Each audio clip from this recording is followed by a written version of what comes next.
নবী মোহাম্মদ সাল্লাল্লাহু আলাইহি ওয়াসাল্লামের ঐতিহাসিক হিজরত কাহিনী। আসসালামু আলাইকুম বন্ধুরা, আজকে আমরা এমন একটি কাহিনী জানব যা ইসলামের ইতিহাসকে চিরতরে বদলে দিয়েছিল। এটি কোনো সাধারণ যাত্রা ছিল না, এটি ছিল চরম নিপীড়ন থেকে বাঁচতে এবং আল্লাহর দ্বীনকে প্রতিষ্ঠার জন্য প্রিয় নবী হজরত মুহাম্মদ সাল্লাল্লাহু আলাইহি ওয়াসাল্লামের ঐতিহাসিক হিজরত কাহিনী। 622 খ্রিস্টাব্দে মক্কায় যখন কাফিরদের অত্যাচার চরমে পৌঁছাল, তখন নবীজি সাল্লাল্লাহু আলাইহি ওয়াসাল্লামের জন্মভূমি মক্কা ত্যাগ করে ইয়াসরিবের, যাকে আজকে আমরা মদিনা শরীফ নামে চিনি, সেই অনিশ্চিত পথের যাত্রা করলেন। সঙ্গে ছিলেন তার পরম বন্ধু হজরত আবু বক্কর রাদিয়াল্লাহু আনহু।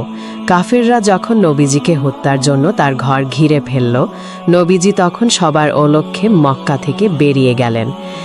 ধরা পড়ার ভয়ে নবীজি সাল্লাল্লাহু আলাইহি ওয়াসাল্লামের আবু বক্কর রাদিয়াল্লাহু আনহু মক্কার ঠিক উল্টো পাশে থাওর নামের এক পাহাড়ের গুহায় আশ্রয় নিলেন। গুহার মুখে মাকড়সার জাল আর কবুতরের ডিম দেখে কাফেররা মনে করল ভেতরে কেউ নেই। এভাবেই আল্লাহ অলৌকিকভাবে তাদের রক্ষা করলেন, যেখানে তারা 3 দিন লুকিয়েছিলেন। ওই অন্ধকার গুহায় যখন আবু বক্কর ভয় পাচ্ছিলেন, নবীজি তখন বলেছিলেন, চিন্তা করো না, আল্লাহ আমাদের সাথে আছেন।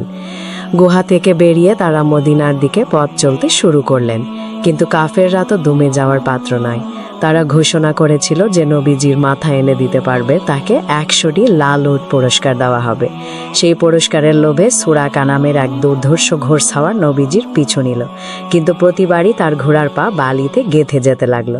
অলৌকিক এই ঘটনা দেখে সুরাকা ভয় পেয়ে নবীজির কাছে ক্ষমা চাইলেন এবং ফিরে গেলেন। অবশেষে সুদীর্ঘ এবং বিপদসংকুল এই পথ পাড়ি দিয়ে নবীজি সাল্লাল্লাহু আলাইহি ওয়াসাল্লাম কুবা নামক স্থানে পৌঁছালেন।